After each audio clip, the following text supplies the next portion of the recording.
Okay, earlier we did a video on how to remove the water heater, the Vata heater.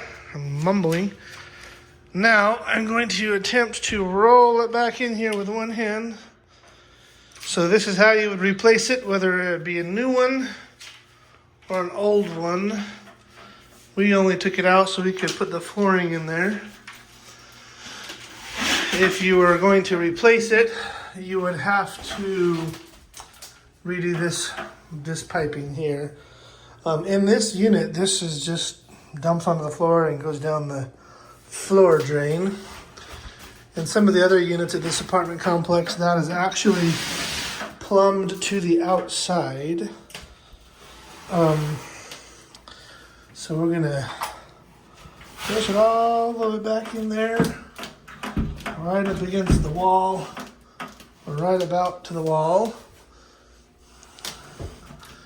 And I wonder if I could put the phone on something.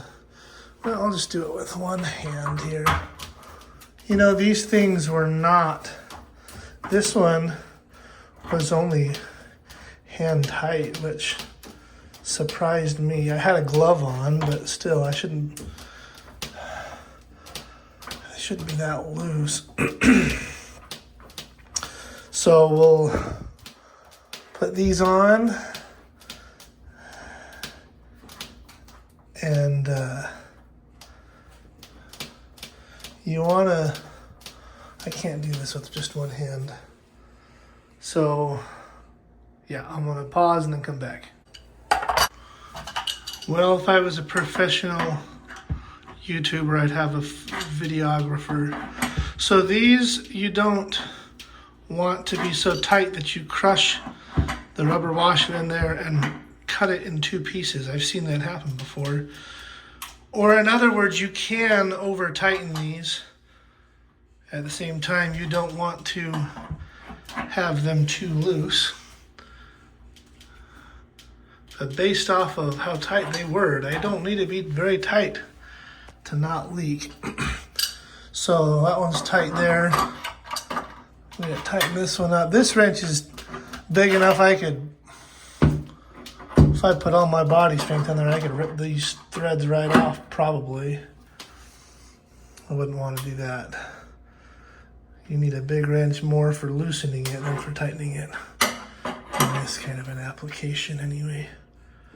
Okay, I think that's tight enough. We're going to turn on the cold,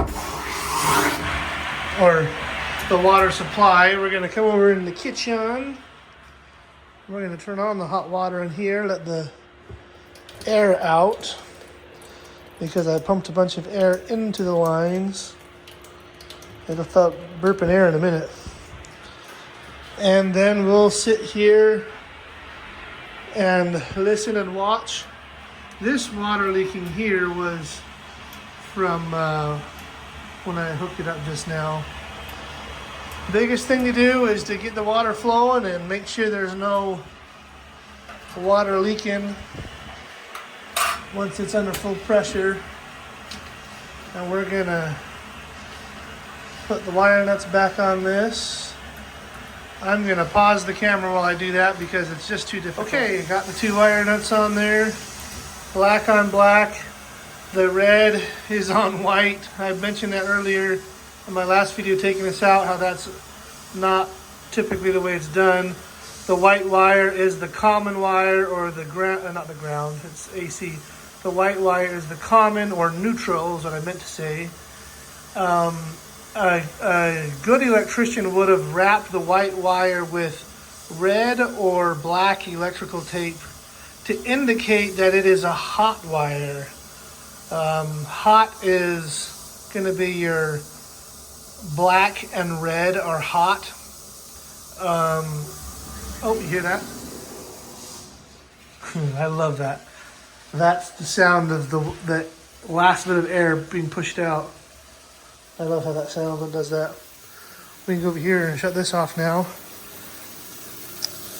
This apartment complex has got some serious water flow. It does not take very long to fill that water heater up.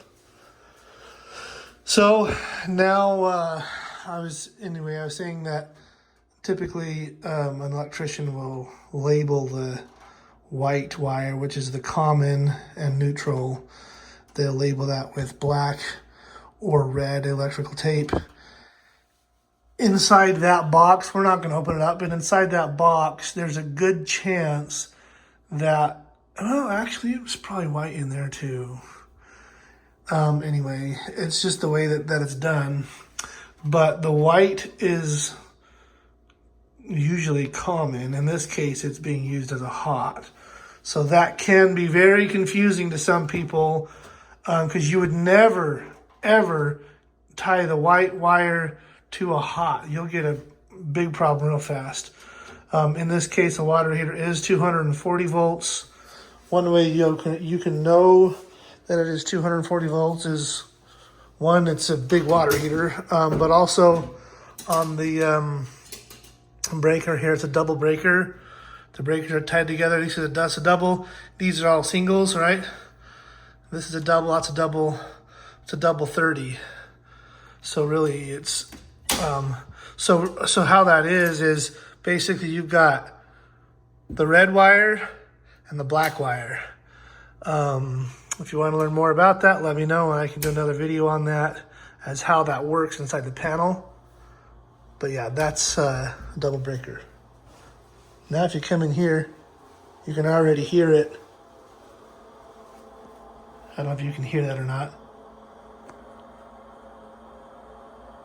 But you can hear the electrodes. There's one here, there's one there behind these little panels. If you take these panels off, there's an adjustment there where you can actually adjust. In fact, I'm just going to show you for kicks and giggles. Let me grab my drill. That panel off is just the two screws, and inside here you do have to be careful because you can shock yourself. So there's little wads of insulation usually, and this behind that is a big long heating element, and it threads in like a big huge bolt. It's got a little bit of threads on the end, and inside there's a big coil, kind of like a burner for a range, but these are big long ones instead of round ones. They're big long ones. I might have one on my truck. I can show you, but that is what it is. And there's one there, and there's one down here, and you can adjust the temperature with that little screw right there. And somebody has maxed this one out. We're actually gonna back that back off because that's set to 150 degrees. That's really high. I'm glad I pulled that off. When I was washing my hands last night, I wondered why it was so hot. I didn't think to look at that. I practically burned my hands last night. So we're gonna crank that back off for two reasons. One, that's enough. That's hot enough that a little kid will actually go burning themselves. So you can see, let me zoom in there. See, it was all the way up here. We're going to turn that back down to the recommended range of 125. That's, well, we'll give them just a little bit. We'll take it up to there. I'm going to pull off the bottom one now too and see if it's been tampered with. Those really shouldn't be set that high because the water does not need to be that hot. It's not safe, especially for children. So anyway, that is